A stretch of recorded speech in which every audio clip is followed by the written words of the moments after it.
नमस्कार मित्रों, स्वागत है आपका ज्ञान गंगा आयुर्वेद क्लासेस में।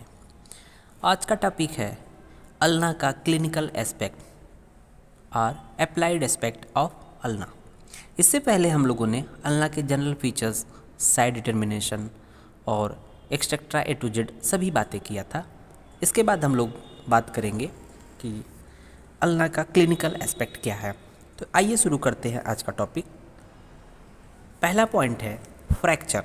जैसा कि हम लोगों ने रेडियस के पॉइंट ऑफ व्यू में पढ़ा था कि रेडियस का फ्रैक्चर किसी भी जगह से हो सकता है, उसी तरह से रेडियस के साथ अल्ना बोन भी होती है जो कि फोर आर्म की बोन है। जब ये दोनों बोन एक साथ होती है तो हो सकता है कि जब कभी आउट स्ट्रेच्ड हैंड की वजह से जब कोई व्यक्ति फिसल के गिरता है तो सबसे पहले उसका पाम ग्राउंड पर जाता है। उस कंडीशन पे जो जर्क जो अप्लाइड होता है रेडियस और अल्ना के बोन पर, तो हो सकता है कि चाहे वो सिंगली अल्ना जो है सिंगल फ्रैक्चर हो सकती है या उसके साथ साथ रेडियस भी फ्रैक्चर कभी कभी हो जाती है। तो ये दिया है कि आइदर एलोन और along with the radius fracture होता है।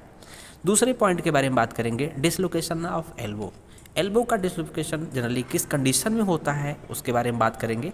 तो एल्बो का डिसलोकेशन पहले बात करेंगे। एल्बो जॉइंट बना किससे है कि ह्यूमरस का जो लोअर एंड है और अल्ना का जो है अपर एंड है, वो दोनों जब आर्टिकुलेट करते हैं तो ये बनता है आपका एल्बो जॉइंट। तो एल्बो जॉइंट जनरली ये जो कंडीशन है ये फ्लेक्स्ड कंडीशन, ये एक्सटेंडेड कंडीशन, एक्सटेंडेड एल्बो बोली जाती है।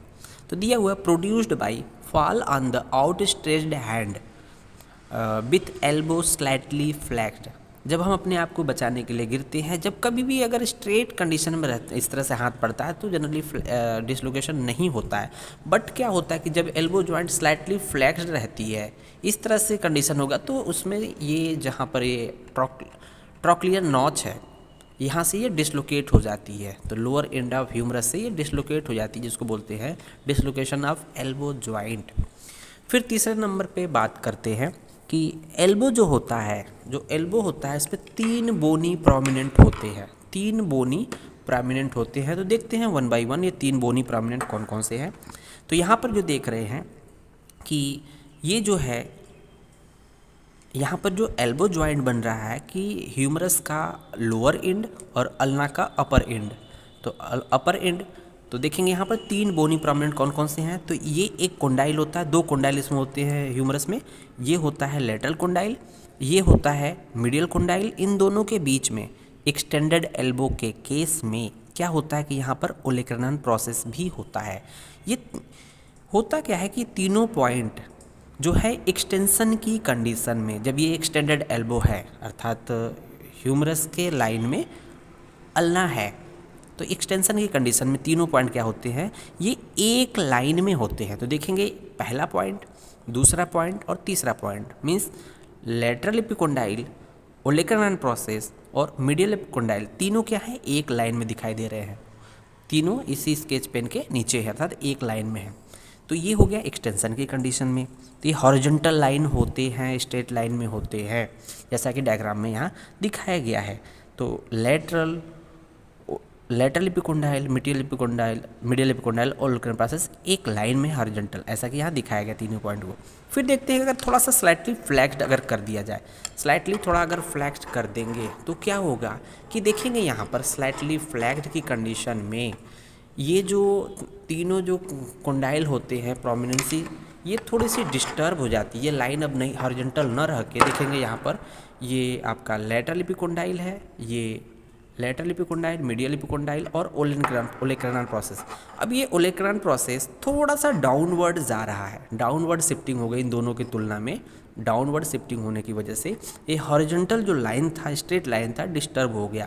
अब यहाँ पर क्या होता है कि फ्लैक्स्ड कंडीशन में क्या होता है, इक्विलैटरल ट्रायंगल का फॉर्मेशन होता है। जैसा कि आप देख रहे हैं यहाँ पर फ्लैक्स्ड कंडीशन में एल्बो जब फ्लैक्स्ड होता है तो इक्विलैटरल ट्रायंगल का फॉर्मेशन हो रहा है।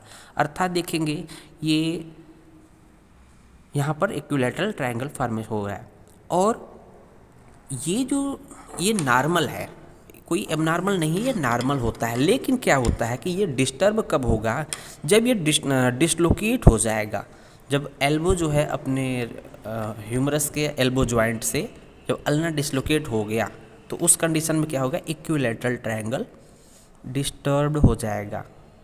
तो देख रहे हैं यहाँ पर ये डिस्टर्ब हो जाएगा, फिर ये पॉइंट नहीं बन पाएगा, अर्थात इक्विलैटरल ट्रायंगल फॉर्मेशन नहीं हो पाएगा। तो ये तो दो पोजीशन क्या था, एक फ्लेक्स पोजीशन में नॉर्मल कंडीशन थी, एनाटॉमिकल पोजीशन थी, और ये भी एनाटॉमिकल नहीं नॉर्मल कंडीशन थी दोनों, एक एक्सटेंडेड कंडीशन में है, एक फ्लेक्स कंडीशन में है। बट जो एक फ्लेक्स कंडीशन में है ये डिस्टर्ब हो जाता है due to dislocation of elbow joint.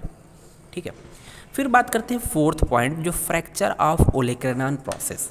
तो ओलेक्रेनन प्रोसेस जो कि अल्ना में पाया जाता है, उल्ना का जो अपर पार्ट होता है ये ओलेक्रेनन प्रोसेस है। कभी कभी जो होता है ये बहुत कॉमन होता है, ये बहुत ही कॉमन होता है जब हम लोग आउट स्ट्रेच हैंड गिरते हैं, अर्थात जब बहुत कॉमन है, caused by fall on the point of elbow. अगर हम एल्बो के पॉइंट पर, अगर इस पॉइंट के एलांग अगर गिरते हैं, अगर मान लीजिए इस साइड में अगर यहाँ पर डायरेक्ट ग्राउंड से टच में आया, तो सबसे पहले यही पॉइंट प्रोमिनेंट होता है ओलेक्रेनन प्रोसेस, जो कि कॉमन फ्रैक्चर होता है in comparison to medial epicondyle and lateral epicondyle की तुलना में कॉमन होता है ओलेक्रेनन प्रोसेस का फ्रैक्चर।